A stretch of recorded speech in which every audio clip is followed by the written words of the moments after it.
since it's been an ongoing saga on this show, like you could essentially already make a supercut of all the episodes where we talked about this T1, Zeus, the play agency. Oh, what a cancer name that is, by the way, the most generic name of the play, like the agency that represented Zeus, basically. And then the whole drama between them, T1, at one point, like this is why it's like wrestling. At one point it was fucking Joe Marsh, then it was some like Korean person. Now it's just like a third person I've never seen before, whose job, I guess, is just to be the fall guy about and be like, we apologize to the regime of Gen G, and like, you know, like the fucking like Animal Life and the play agency. Because basically, guys, that in theory, right, I'm scared to say this, but in theory, this might be the last we need to hear about this topic, Yamato, in Check's notes. The fucking end of July, for fuck's sake.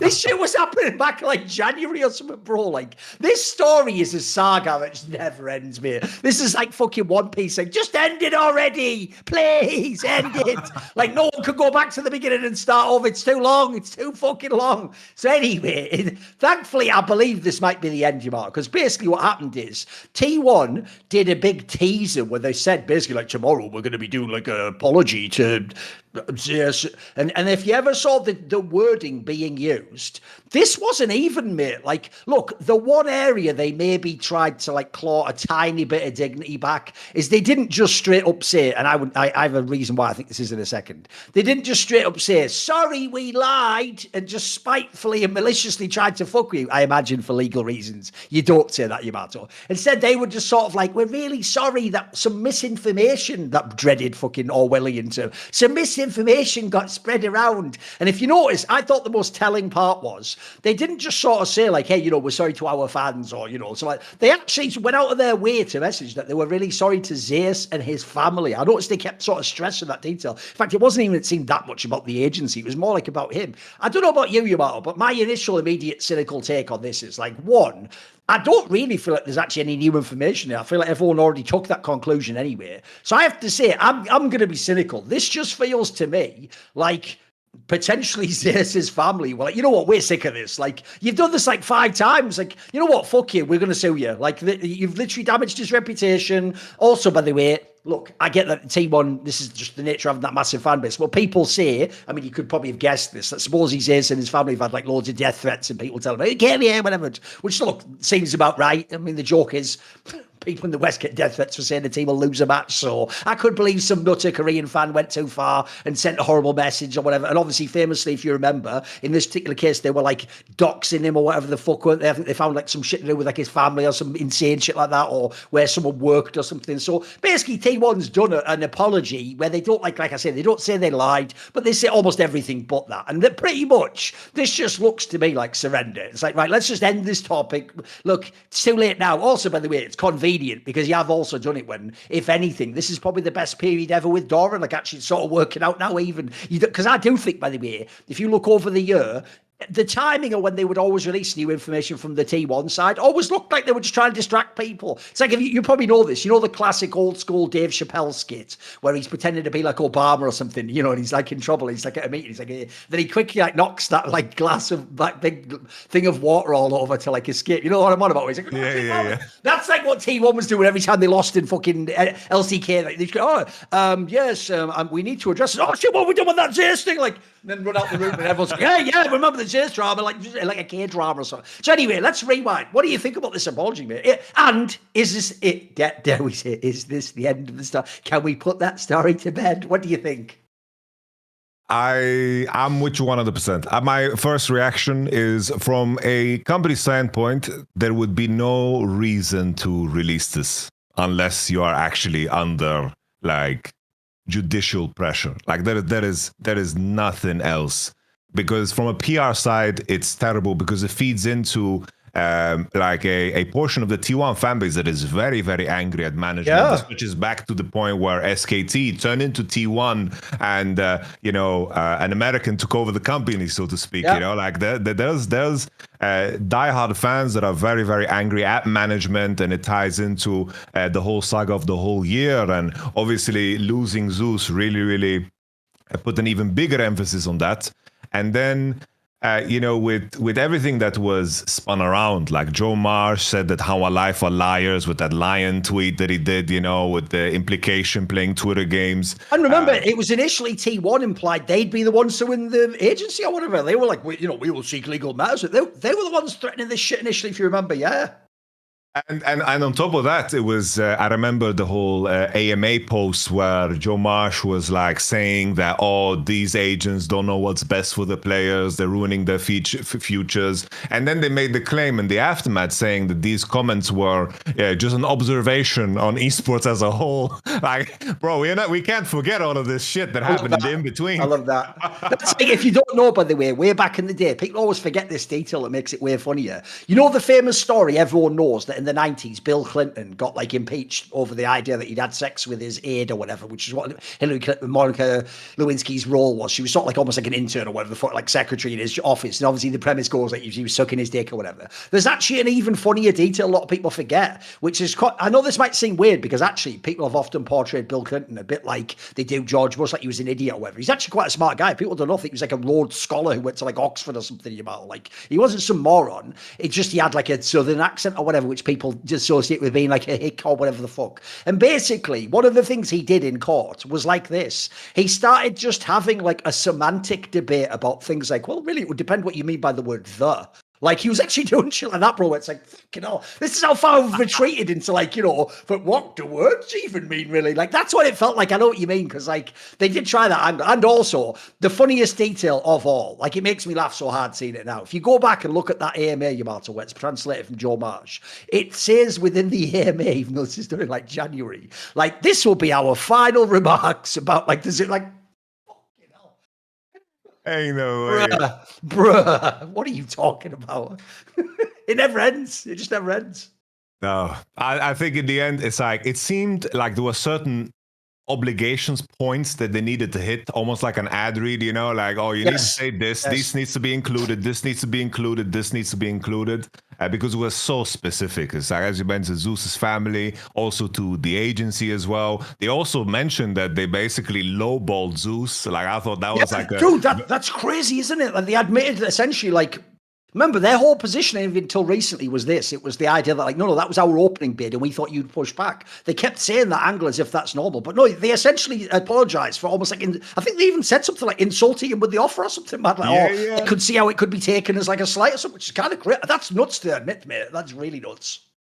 I think, I don't know, in the aftermath now, they are very fortunate that the team is going well, because all that drama is like forgotten too. I still feel bad about the coaching staff, because I still think they deserve a lot more credit for piecing this together, but they just don't. They're still enemy number one for some reason, like, someone mentioned that Coma is just a trophy chaser. When I read that, I was like, what the hell? Like, what world are we living in, Bro, he's won 4 worlds! Yeah, by that logic, you're right, he is a trophy chaser. He fucking gets them though, doesn't he? Like, give me a break. Come on. Come on. Why are people like this? It had to be legal. In the end, it's like Zeus moved on. I think... it's sad. Sometimes it's sad that the attention span of any community, anything that is going on, it's just a moment that moves on so quickly. Oh yeah, sure. Like, this should have been greater, this should have been bigger, but it was just like, next day there's a T1 Genji match and everyone forgets, so it's like it just moves on so fast, because this is massive. For me, this was a massive moment. I'm with you. I think this must have been legal pressure. But in the end, if someone says this is just PR, they try to do damage control, then, with the PR they did rest of the year, maybe, their PR person said that this is a good idea. I think it's a stupid idea, because in the end, you're exposing yourself and your methodology. It's like a lot of companies do bad things in the dark, but they keep them in the dark. Like, that's the part of the game. You just keep it hidden and you do your moves. It is what it is. Like, for example, when G2 did the whole poaching shit, it's like they never fucking said it out loud. Oh no. Like, imagine if like G2 just came out, it's like, sorry, we met at the pool. Our player Perks brought Caps over when he was on the contract. Like, obviously this is all fiction. This is not something that happened. I'm just making the point. Imagine if anybody else did this. Oh, by the way, I also think the nuttiest thing is, like, as you say, it's not even this one. It's the one where they basically came out and said that thing like, oh, Joe Marsh, he was just talking about, he was like doing that thing like, all characters and names mentioned are fictional unless otherwise referenced, not related to anyone in real life. They were doing that. It's like, mate, you went out your way to address the whole thing. Like, I'm going to tell everyone what's really going on. They were like, oh, silly old. They made it like he was Joe Biden, not Joe Marsh. Like, silly old Joe. He'd just be saying stuff when it's evening time. Come on, Joe. Sundown time, mate. Off you go to bed. There's your pill. All right, Joe, let's get you to bed. Like that fucking grandma meme. Like, that's, man, the idea you'd ever say that about your own CEO, and especially because they're not firing him, by the way. This is just like, they've just sort of said, oh, yeah, he's just an American idiot who was just talking out of his arse anyway.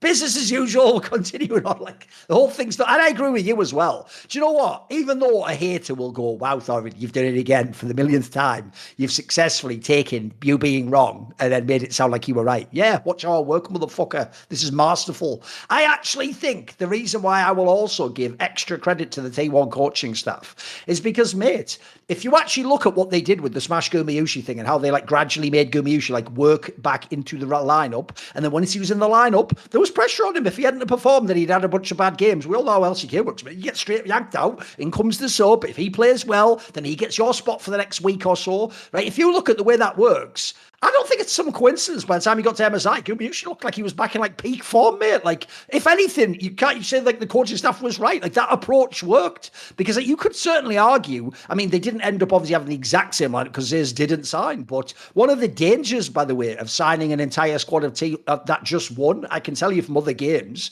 is they might rest on their laurels because you'll just think, well, I'm not getting kicked. I just won a fucking world championship, mate. I'm good for years at this point. I can just fall in. Like, you could argue there's teams that have done that in history. So, like, obviously they can just say it's copium, but I think if you just look at the results, the coaching staff killed it, mate. They got back to Gumayushi, but in a way that makes sense. Like, he's not just being put in the spot because he won last year. He worked his way back into the roster. It's also the timing with the incorporation of Doran. Because I think at this point, Doran is way more incorporated than Zeus he looks good, mate. To the team. Because Zeus was like the lone wolf. And Doran's synergy together with the rest of the players is so evident and clear. And at the same time, I was also one of the guys. The majority of people said that they're misusing Doran when they were like insisting on making him play the Gwens and the carries. Right. It looked very ugly, for the longest time, but then it just managed to really, really, click by the time playoffs came around. And then suddenly, Doran was just the MVP of playing carries and that one simple Kisanta game against How Alive to make themselves go all the way to MSI. And I think that part, there's so many moving pieces about making a team make sense. And everyone was on the same page about, with Gumayushi, it worked really well with Zeus because of their characteristics. Zeus is the one that counters and of course, plays the team fights and carries through himself. And Doran is not that guy. He has never been that guy. And them managing to get that out of Doran this year, I think just credit to everybody. I that's that was like one main point that we always hammered home is that with how Joe Marsh presented the change as if he needed to step in and push in Gumayushi, there would be no winners in the aftermath. The coaching staff was always made to look bad, and Gumayushi looks like someone that through nepotism got his spot again. Yes. Like either way it would have looked bad, but even on the fan front, Gumayushi was treated like he's a wounded bird. It's like I want to view a player through the lens of, he is hit with this challenge, and now he has in him to go into solo queue, grind it out, and to prove himself that he's capable. Because in the end, being a pro player means that you have to prove yourself on the daily. Unless you're like Faker, then you can wait until the big matches at the playoffs at Worlds or something, and he's going to pull it off. But there's very, very few players that have that courtesy, especially if the circumstances are that you have a substitute in Smash that can maybe get more out of the ADC position and at the same time push Gumayushi. I'd rather view him in the light as like, this is a player that, he just took it on the chin and he just went into solo queue and started grinding. Because that's exactly what he did. I don't like this idea of treating players like wounded birds. I'd rather view them through the lens of, this is a person that rises to the occasion.